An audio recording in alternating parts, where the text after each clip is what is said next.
Covaxin लाग्राफोरनि देहायाव side effect नुजानायनि दाबि।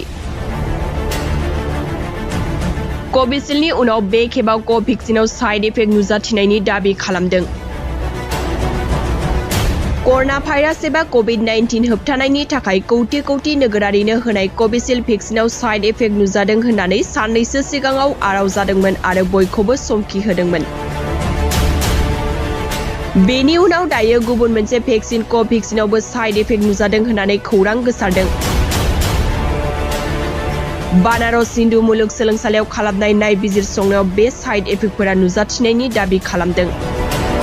रिपर्ट बादिब्ला नायबिजिरसंनायाव कोभेक्सिन लाग्रा सुबुंनि देहायाव हां लानायाव इनफेक्सन, थै लाथा खानाय, सरासनस्रा जेंना, रोदानि जेंना, मोदोमनि जेंना, जरायाव सोमजिनाय जेंना आरो बिगुरजों सोमोन्दो गोनां बेरामफोरनि केसफोरखौ मोनदों। नायबिजिरसंनायाव बाहागो लानाय सुबुंफोरनि 1/3 बाहागोआव कोभेक्सिननि साइड इफेक्टफोर नुनो मोनदों। बबेखानि जर'खायै लाइमोन सिख्लाफोर आरो जायखिजाया एलार्जिजों मोगा-मोगि जानांनाय सुबुंफोरा कोभेक्सिननिफ्राय खैफोदाव गोग्लैदों होननानैबो दाबि खालामदों। कोभेक्सिन लाग्राफोरनि देहायाव साइड इफेक्ट नुजानायनि दाबि। कोविशील्डनि उनाव बे खेबाव कोभेक्सिनआव साइड इफेक्ट नुजाथिनायनि दाबि खालामदों।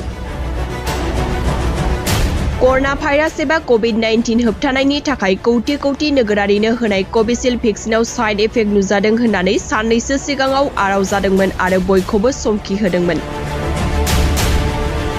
बेनि उनाव दायो गुबुन मोनसे भेक्सिन कोभेक्सिनआवबो साइड इफेक्ट नुजादों होननानै खौरां गोसारदों।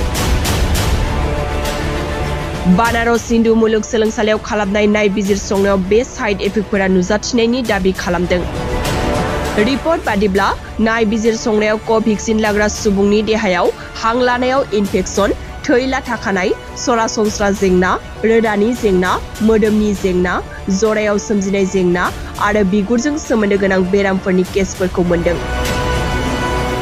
नायबिजिरसंनायाव बाहागो लानाय सुबुंफोरनि 1/3 बाहागोआव कोभेक्सिननि साइड इफेक्टफोर नुनो मोनदों। बबेखानि जर'खायै लाइमोन सिख्लाफोर आरो जायखिजाया एलार्जिजों मोगा-मोगि जानांनाय सुबुंफोरा कोभेक्सिननिफ्राय खैफोदाव गोग्लैदों होननानैबो दाबि खालामदों। कोभेक्सिन लाग्राफोरनि देहायाव साइड इफेक्ट नुजानायनि दाबि। कोविशील्डनि उनाव बे खेबाव कोभेक्सिनआव साइड इफेक्ट नुजाथिनायनि दाबि खालामदों। कर'ना भाइरास एबा कोविड-19 होबथानायनि थाखाय कौटि कौटि नोगोरारिनो होनाय कोविशील्ड भेक्सिनाव साइड इफेक्ट नुजादों होननानै साननैसो सिगाङाव आराव जादोंमोन आरो बयखौबो समखिहोदोंमोन। बेनि उनाव दायो गुबुन मोनसे भेक्सिन कोभेक्सिनआवबो साइड इफेक्ट नुजादों होननानै खौरां गोसारदों।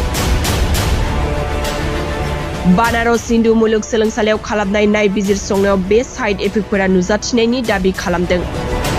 रिपर्ट बादिब्ला नायबिजिरसंनायाव कोभेक्सिन लाग्रा सुबुंनि देहायाव हां लानायाव इनफेक्सन, थै लाथा खानाय, सरासनस्रा जेंना, रोदानि जेंना, मोदोमनि जेंना, जरायाव सोमजिनाय जेंना आरो बिगुरजों सोमोन्दो गोनां बेरामफोरनि केसफोरखौ मोनदों।